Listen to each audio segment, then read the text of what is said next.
Bonjour à tous, bienvenue dans cette nouvelle vidéo. Je suis avec un ami à moi, Duncan. Salut Clément. Tu vas bien? Ouais, super, merci. Super. Et aujourd'hui, on va parler montre, on va parler passion parce que tu as quand même ramené mes 4 modèles qui sont sublimes. Ouais, on a essayé de faire au mieux. Bah oui. Et puis, commençons par toi.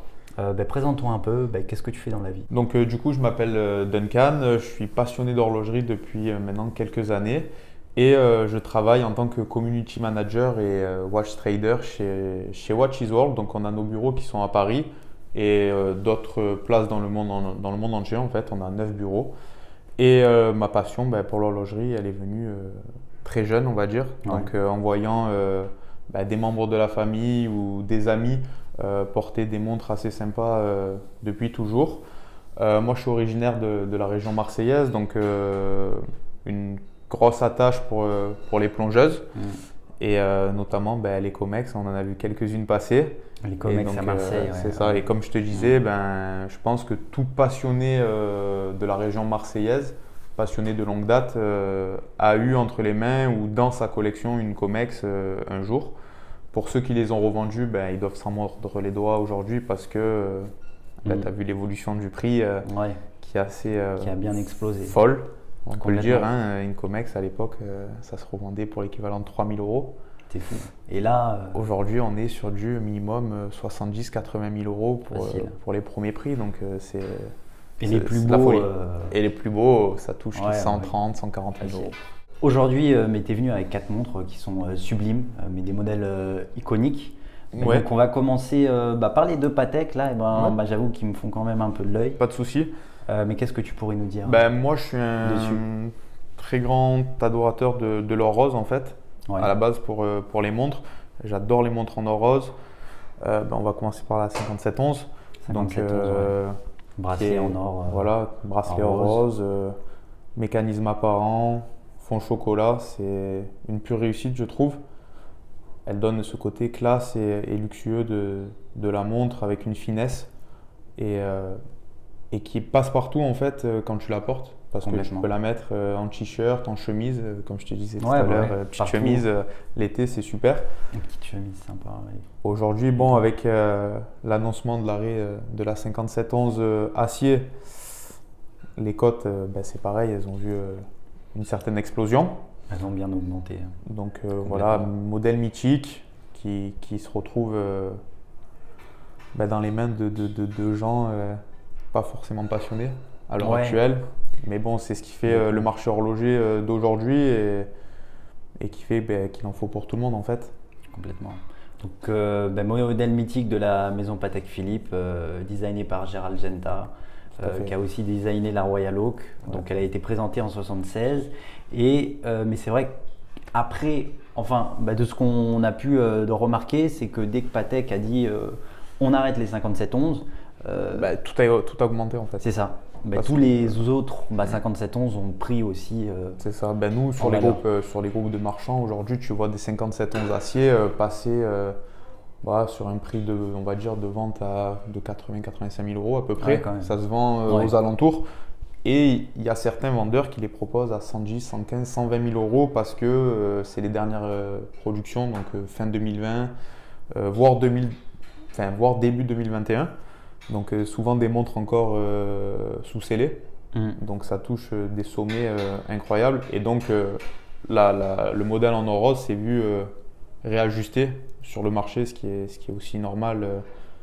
Ce serait un peu bizarre de payer une montre full or rose moins chère qu'une montre acier, je trouve, pour ma part. C'est clair. Et ensuite, on a le modèle 5980.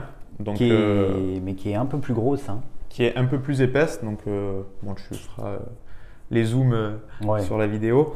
Donc, boîtier un peu plus épais, donc avec ce cadran bleu. Donc, qui est très très beau. Pour moi, c'est la plus belle Biton. Donc sur le marché, après c'est les goûts et les couleurs, mais c'est vraiment une pure réussite quand tu la passes au poignet. C'est fabuleux. Donc pareil, donc un des classiques de chez Patek, toujours ce même design propre à la Nautilus. Donc tout à l'heure tu as parlé de Genta. Pour les gens qui vont nous regarder, un modèle qui pourrait exploser dans les années à venir, c'est la Vacheron Overseas. Oui, c'est vrai. Donc, qui a été aussi designée par Gérald Genta. Complètement.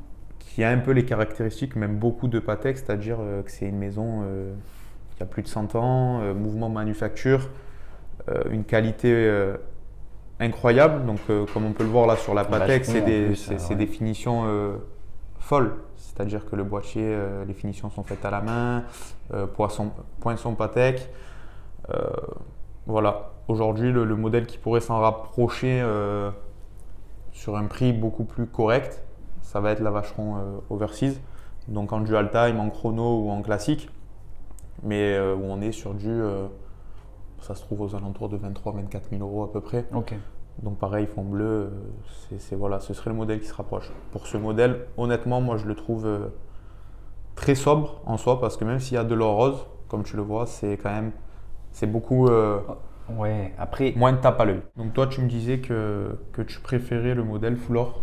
Ouais, Donc, je trouve que l'or acier, c'est beau, hein, y a rien à dire, mais sur ces deux modèles, mais c'est vrai que je préfère la full or, ouais. et même qui est un peu... Qui a plus de finesse, c'est ça. Bien sûr, plus de classe. C'est ça. Je suis d'accord avec toi. Après, bon, c'est pas le même modèle, pas le même les budget. Goûts, voilà. C'est sûr que ce modèle-là est vraiment incroyable. Nous, on a plein de clients. Ouais. On aime ou on n'aime pas, mais on a plein de clients qui nous font faire une lunette rubis. Ok. Et des index rubis à l'intérieur. Moi, j'adore. C'est vraiment magnifique ce côté rouge et or rose qui fait tout ressortir. Bon, après, c'est une question de goût. Hein. Ouais, beaucoup de personnes vont dire que c'est trop bling bling. Et bien sûr.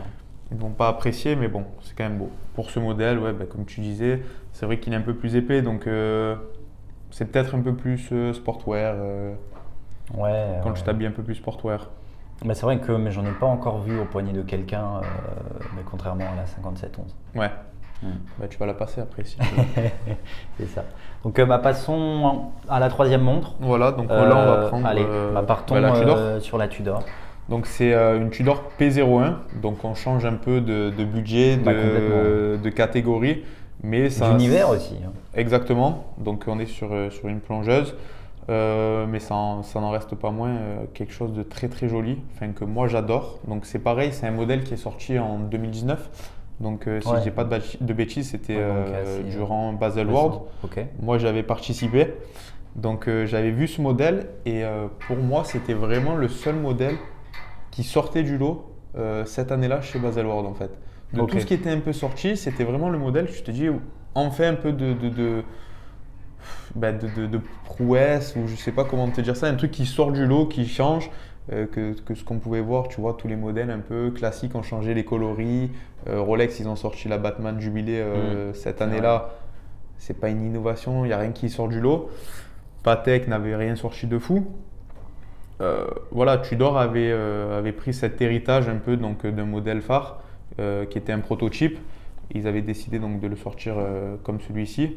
Et c'est pour ça que moi je l'ai acheté.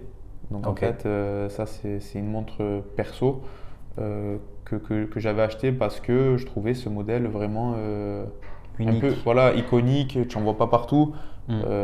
Et après c'est pareil, c'est quelque chose, soit on aime, soit on n'aime pas. Soit on n'aime pas. Surtout là, mais c'est vrai que c'est assez costaud quoi. C'est ça, c'est très costaud, tu as une belle prise au poignet. Donc pareil, c'est pour la combi de plongée. Après, tu as voilà, la lunette qui tourne comme ceci, pardon. Unidirectionnelle. Ouais, voilà. Donc c'est un modèle un peu, voilà, donc c'est sur caoutchouc avec un revêtement un peu en cuir. C'est voilà, on aime ou on n'aime pas. Moi, je sais que c'est un modèle qui m'avait touché lors de Baselworld. Et c'est pour ça que j'avais foncé. Donc je l'avais pris en boutique directement. Direct. Okay. Et je m'étais dit, voilà, un modèle un peu qui sort du lot et qui me plaît vraiment. Et voilà. Complètement. Et donc, passons à la dernière montre. Donc, la dernière, donc un modèle. Voilà. De Rolex Datejust. On change encore un peu de niveau.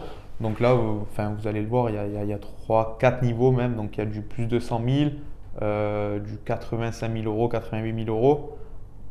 Du premier prix, entre guillemets, hein, on s'entend, ça coûte, tu les trouves d'occasion aujourd'hui à 3 3100, 3200 euros à peu près. Ça sortait à 3700 en boutique.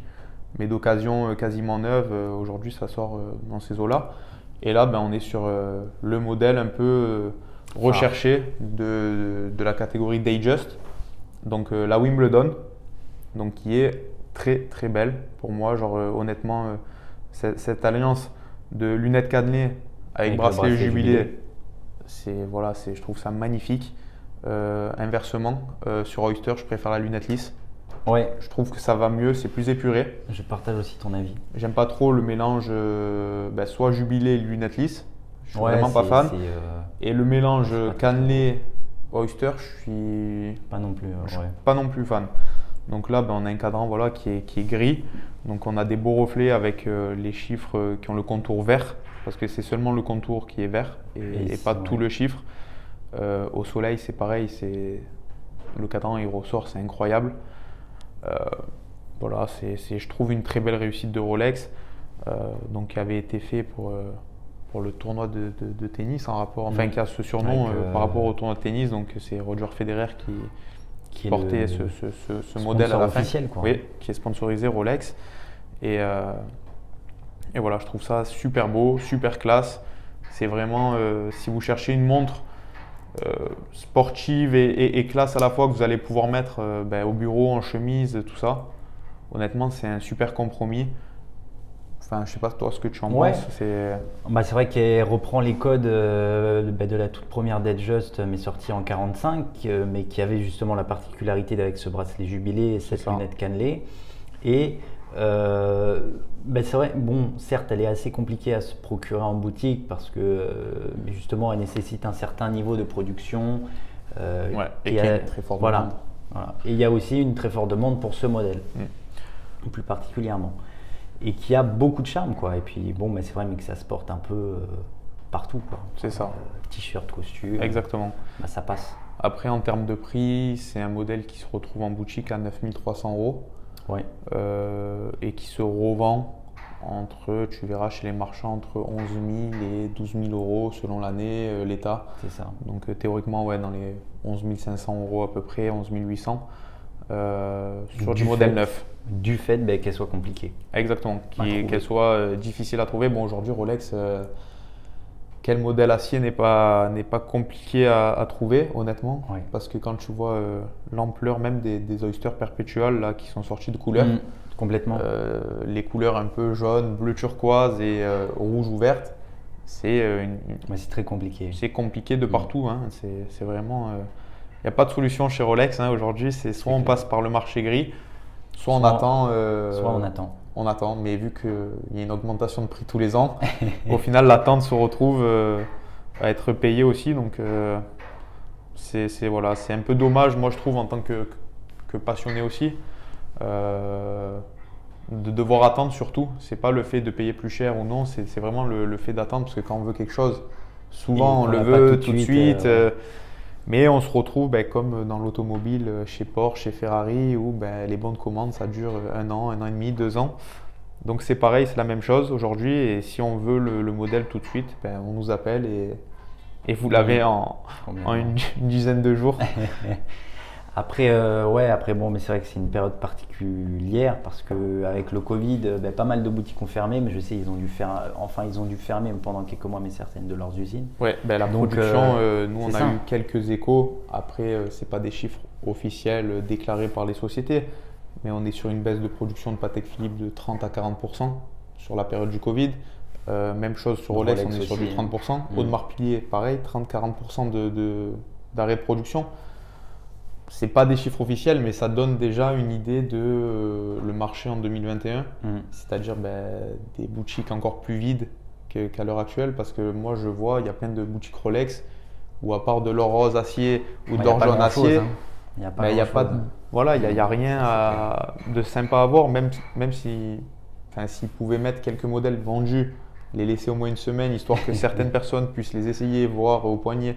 Parce qu'aujourd'hui, chez Rolex, concrètement, on achète des montres où on se met sur liste sur des modèles qu'on n'a jamais essayé, qu'on ne peut pas essayer tant qu'on ne l'a pas payé en fait. Sauf si on va chez un revendeur ou une boutique qui fait de la revente ou de l'occasion. Ou là, oui. Ou là on va pouvoir l'essayer. Mais c'est dommage d'aller chez Rolex et de ne pas pouvoir essayer une Submariner, de voir si déjà elle nous plaît au poignet en réel, si elle nous va, si la taille est bonne. Je trouve ça un peu dommage, mais c'est ce qui fait le charme de Rolex et de Patek et d'autres marques. C'est le jeu. Hein. C'est exactement ça. C'est le jeu. Donc, voilà. Même si, mais j'espère que les productions augmenteront d'ici les prochains mois et les prochaines années. Mais bon, ça c'est encore compliqué parce qu'on ne sait pas si ils en jouent ou pas. Bon, après ça, l'avenir nous le dira, quoi. C'est ça, exactement. Merci à toi. Merci à toi Clément et à une prochaine. À une prochaine. Et donc, mais je mets le lien de son Instagram dans la description pour tous ceux qui veulent aller faire un tour sur ton et profil. Si certains ont des demandes, des questions sur certains modèles ou les disponibilités, ils n'hésitent pas. N'hésitez pas. Ouais. Voilà. J'espère que cette vidéo vous a plu. Dites-nous ce que vous pensez justement de ces 4 montres dans la description. Et moi, je vous dis à la prochaine. Salut. Salut.